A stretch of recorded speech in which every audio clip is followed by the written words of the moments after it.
वैसन पियावा मोर बाड़े सावर न घोर बाड़े हो कि थोड़े पातर थोड़े मोट थोड़े थोड़ बाड़े सावर न घोर बाड़े हो जैसन सोचले रहनी वैसन पियावा मोर बाड़े सावर न घोर बाड़े हो थोड़े छरहर पातर मोट थोड़े थोड़ बाड़े सावर न घोर बाड़े हो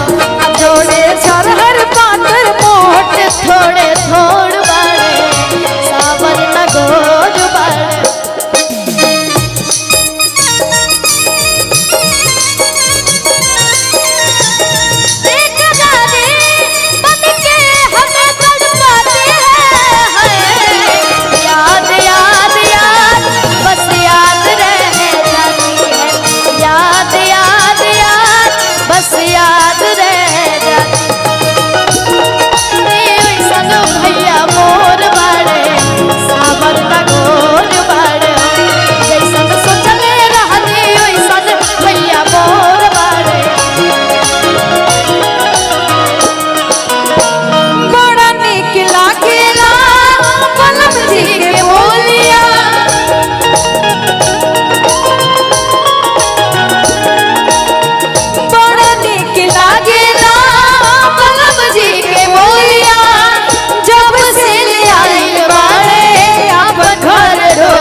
जैसन सोचले रहनी वैसन पियावा मोर बाड़े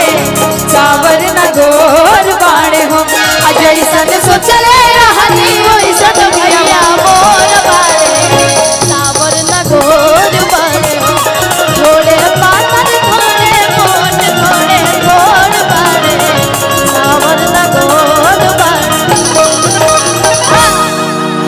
अमन भैया का डिमांड है कि हमारा कमरा में सड़िया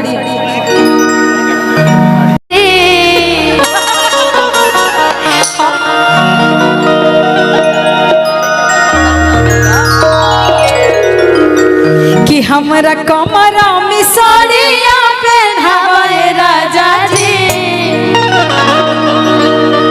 कि हमारा कमरा में साड़िया पहनावे राजा जी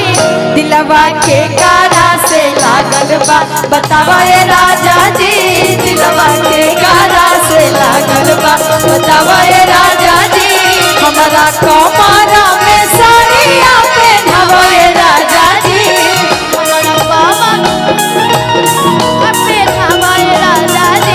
हमारा कमरा में साड़िया पहनावे राजा जी दिलवा के कारा से लागल आर्यन बाबू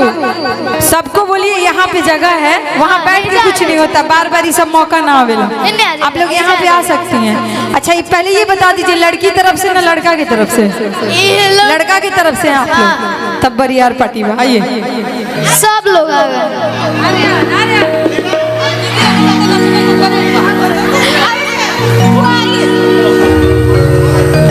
दिलवा के कारा से लागल बा बतावा राजा जी दिलवा के कारा से लागल बा बतावा राजा जी हमारा चोटिया से लाग गईले चोट हो बलमुआ दुबारा गईले हमारा चोटिया